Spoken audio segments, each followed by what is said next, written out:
Ito na nga yung sinasabi ko mga bossing, sa sobrang tigas yung hinuhukay namin ay naputulan kami ng tubo.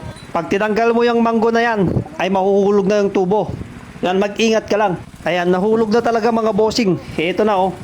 Ayan, ganyan kataas kanina. Nung naalis na yung manggo talaga nahulog na. Naputol kasi, problema na naman ito. Pero madali lang kunin yun mga idol. Kailangan ng pamingwit at pangpain. Ang pangpain ay isang baka.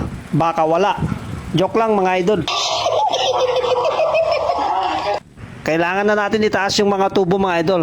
Kasi tignan natin kung saan parte yung naputol. Kaya tignan natin. Alisin natin lahat. Baka hanggang 5 rad na kasi ito eh. Ayan, itataas na natin. 1/2 lang kasi yung tubo namin eh. Kaya madaling maputol. Kapag uno sana, okay lang sana. Hindi madaling maputol. Pero mabigat kasi. Mano-mano lang kami. Andito na. Ito na pala yung naputol. Yung naiwan sa baba, kukunin natin yon. Madali lang. Yan yung naputol. Ayan. O, nakikita nyo, mga idol. Ngayon, kukunin na natin. Dalawa pala yung pangkuha namin. Pwedeng ito o yung bakal na pangtusok, yung pointed. So, yun yung pangtusok yung ilinagay namin. Yun yung ginamit namin. Pag di namin makuha, yung gamit yung matulis, ay yung isa naman yung gagamitin namin. So, ayan, hahanapin na lang kung nasaan yung naputol. Ayan, nahanap na niya yung naputol. Nailagay na niya yung matulis. So, ayan, ang gagawin na lang namin ay ipupukpok ito. Ilinagay namin yung pinakamanggo namin para doon namin ipupukpukin. Para may lagay mabuti yung matulis. Ayan. Itataas na namin mga idol. Sana makuha namin. Ayan na.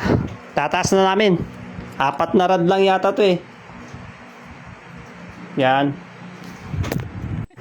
Sana makuha mga idol. Yan. Mga 2 na lang yata o 3. Nahuhulugan pa kami eh ng 150 feet. Pero nakukuha pa naman namin. Grabe. Gubat ito eh.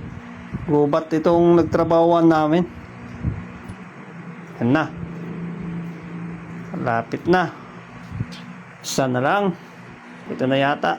Ito na. Yan. Nakuha na mga idol. Yun o. Sakto na alis. Muntikan na ulog pa. Ayan. Yung pangukay namin. Ayan. Nag-letter S na yung tubo. Dun sa baba. Sa sobrang tigas. Ayan o. Tingnan natin. Yan. Paikutin natin. Yan o.